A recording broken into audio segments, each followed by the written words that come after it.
Hey everyone, we're super excited to be here today to be a part of Teddy's Roaring Twenties Fixed Ops Roundtable. We've got Mike Trasati, CEO of DealerBuilt, Kendall Billman, Chief Strategy Officer for DealerBuilt, and I'm Dan Moore. I have so many titles I can't even begin to figure out what they are. But we're going to have some fun today, so let's jump into it. We're going to talk about the Fixed Ops customer experience. It's a pretty deep dive here. I hope you guys are buckled in. Pull up a pillow and a blanket. We promise we won't put you to sleep, so let's jump into this. Mike, when you think about the customer experience, especially, obviously with DealerBuilt being a DMS and some of the changing landscape, what are some of the things that dealers need to be mindful of right now as we're looking at the future of the modern retail process? Sure. Thanks, Dan, for the question. So we, years ago, started seeing this evolution where the consumer engagement was a necessary part of fixed ops. It was the consumer was getting more comfortable with media, the phone, iPads, using the internet. So we thought to ourselves, okay, so if we're going to go out there and get the best-in-class consumer experience, which we've done, it has to be coupled with the best-in-breed fulfillment system. So the DMS comes in, if, for example, you're going to want to promise a vehicle to be delivered at a certain time, well, you have to make sure that you can fulfill that promise. So some folks look at the consumer engagement, the consumer experience, just about how do I interact with the customer? But it also means I have to fulfill the customer's needs. So where the dealer management system, where DealerBuilt came in, and what we saw was we can combine both of these. We have a pretty good fulfillment system. So we can make sure that the write-up is done well, it is earmarked and dispatched efficiently and effectively, that the parts are available, that are going to help commit to a promise time that the consumer wants, and that ultimately speaking, that vehicle gets through the system, back into the customer's hands for an easy payment process and or delivery to the consumer. Now, when you think about, again, that's perfect. I mean, I'm biased. Vista-DealerBuilt, so this is kind of a fun thing to do. But when you really think about the consumer, they get to the point of that and the evolution of where we're at today. I mean, you think about buzzwords like EV, you think about like connected car, you start all that. What's going to change, or what is changing right now as far as being able to communicate with the customer, or even how they potentially schedule service or go through the process? Like, talk to me about that customer experience. So change is the only constant that we seem to find ourselves in. And I think if you asked 100 people what the EV market is going to do to ultimately the dealer and the service drive, you're going to get 100 different answers. So how you combat that, how we like to think that we can solve that problem for the dealer, is being nimble and providing the tools that can help a dealer navigate as the marketplace changes. As an example, will the EV market increase my labor RO sales, or will it decrease my labor RO sales? How will it affect my warranty submission? So what we're finding in our dealers is the service business has really ticked up and has become really a place where not only are the vehicles in operation are older right now because of the inventory shortage, so it requires an efficient shop that can handle vehicles and their repair. But the warranty claims that are coming in from EVs right now are fairly significant, just because I think those vehicles are still being dialed in. Your tools, the tools that the dealers have, especially in fixed ops, need to be able to handle both those genres. I need to be able to get a warranty claim in and handled, and those new parts on the shelf, as well as being able to handle a consumer who may have a car for a year or two longer than they would like. That's a good point. I think the other piece to it too is, obviously, Kendall, our marketing backgrounds and things that we come across, when you think about the customer experience, there's also some misinformation out there in the things. When you look at like independent shops like the Jiffy Lubes and so on, that dealers are going to start coming into, competing harder with. When you think about new car sales have been down year over year for the last couple of years, so that demand, for service is going to go up, warranty work's going to go down. When you think about the perception of an independent like a Jiffy Lube providing a better service or a cheaper service or so on, what's important for the dealers from a marketing perspective, or even some of the data that we see from marketing insights, to gauge them how to have a better strategy to acquire and attain customers, or even I use the word retain customers, what does that look like from the customer experience side? Well, yeah, and as you know, there's quite a bit that goes back into it. As Mike was mentioning, your service and your fixed ops have kind of become the driving factor at almost every single dealership, especially over the last 2 years. Yep. I mean, when you start thinking about recalls and some of the components that really kind of got dealers to be able to talk back to their customers. The bottom really factor of all of that to get into marketing is the intelligence of the system. Right? Instead of the DMS being a dumb box, which if you looked at most of your DMS systems, you're probably going to say that. One of the uniqueness and part of the reason why we all came together was because this is so agnostic, it's very intelligent. But when we look at the customer and the data, we can take everybody in your database, take really have a good understanding profile, and then more importantly, see which ones of those customers are actively at a third-party service center.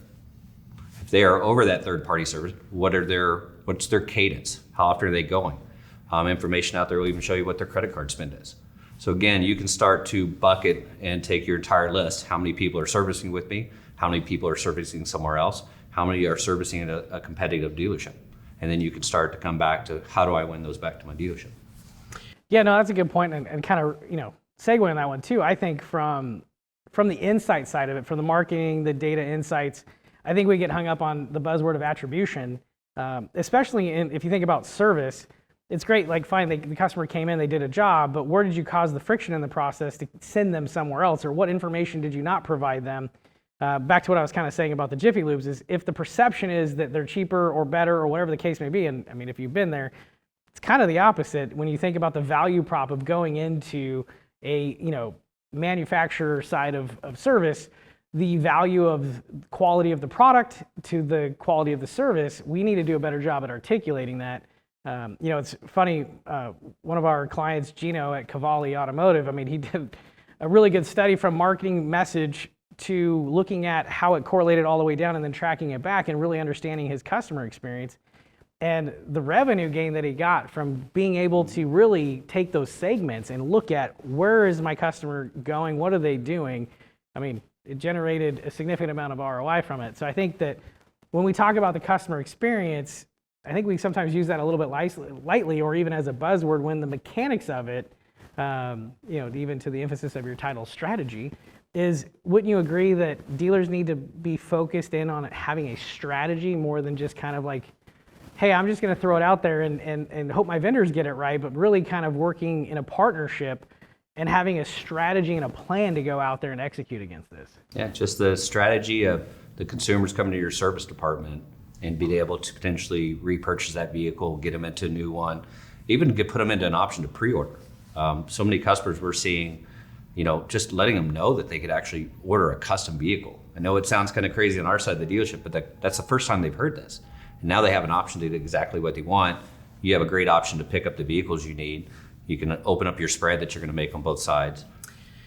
Well, that's a good point about customer experience too, is it doesn't have to be one-sided, right? Like you got to think about your whole house as a dealership is what is your strategy from all points is, yes, fixed ops is important. It's a critical part of the business and obviously a great revenue generator.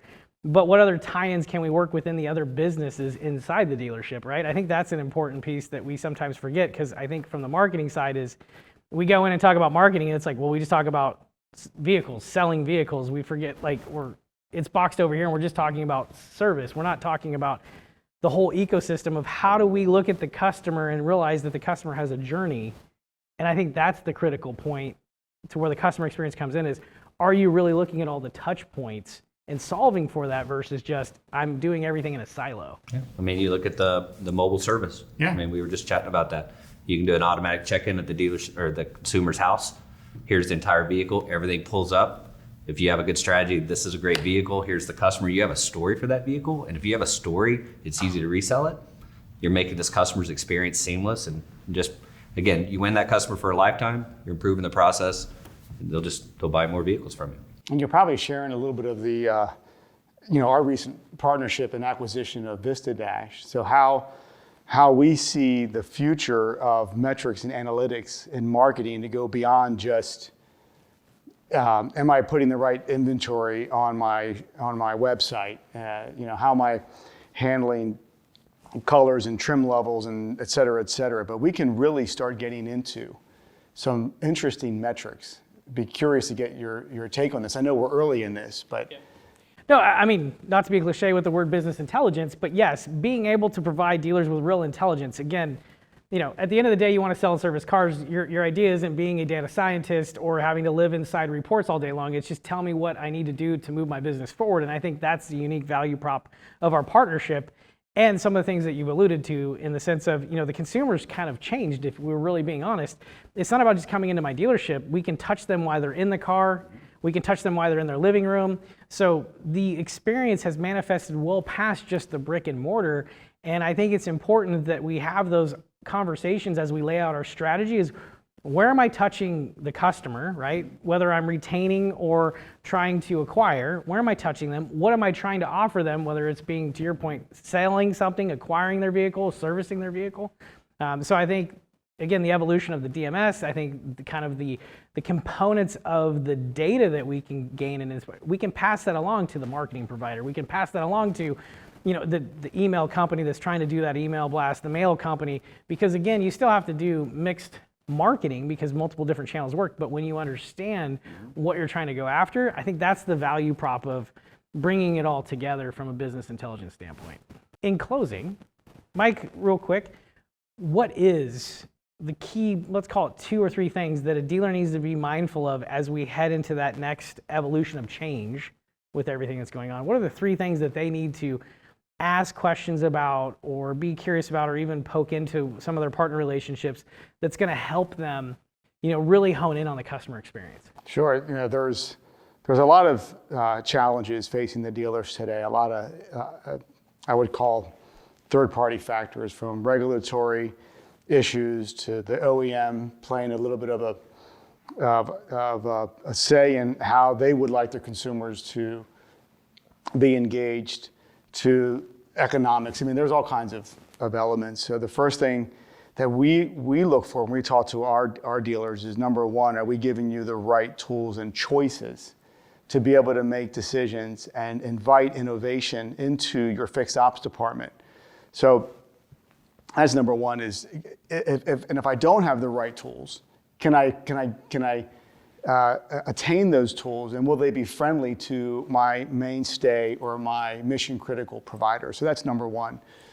There's always going to be somebody out there that's kind of looking at a way to create a better solution that's going to increase, let's say, again, I go back to the labor RO, because the second thing is we don't really know where margin, this term margin compression, right? You hear that is probably overused, where there may be some challenges in how profitable can the front end of the business be, which would then create more pressure on the back end of the store to be able to increase their ability to generate margin. So then the second piece is, are the tools I'm using and selecting enabled to increase my ability to bring more dollars to that RO, or be able to be more efficient to bring in more business into my service lane? So those at least are the top 1 and 2. And then if you bring in the third with the consumer experience, now you tie the whole thing together.